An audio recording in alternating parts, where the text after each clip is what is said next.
Iya, memang saya yang menabraknya, tapi dia kan yang menerobos lampu merah. Masa saya tetap harus bertanggung jawab? Dalam kecelakaan seperti ini, jelas pihak lain yang menerobos lampu merah dan menabrak mobil kita, tapi sebagai pengemudi, kita harus menanggung 40% tanggung jawab sebagai pihak yang bersalah. Rasanya nggak adil? Sebenarnya, karena saat kamu menjawab pertanyaan polisi lalu lintas, cara bicaramu tidak tepat. Pengemudi berpengalaman menghadapi kecelakaan, tiba-tiba muncul. Seperti ini tidak perlu menanggung tanggung jawab, karena mereka tahu jawabannya.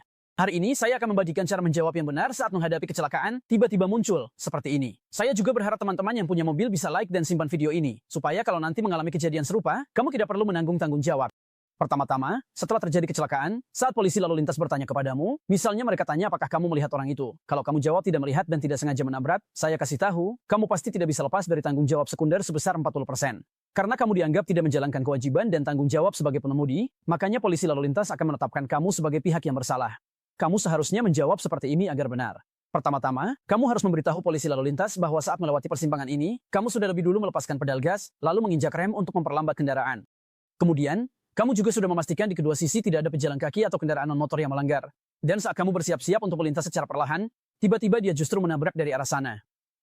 Karena inersia kendaraan dan dia mengendarai terlalu cepat, akhirnya terjadilah tabrakan itu. Pada saat yang sama, kamu juga bisa balik bertanya kepada pengendara itu, kenapa kamu menerobos lampu merah, dan kenapa kamu mengendarai sepeda secepat itu? Untung saja hari ini kamu bertemu saya, yang mengemudikan kendaraan dengan pelan. Kalau saja kamu bertemu dengan orang yang mengemudi dengan kecepatan tinggi, mungkin hari ini nyawamu sudah melayang di sini.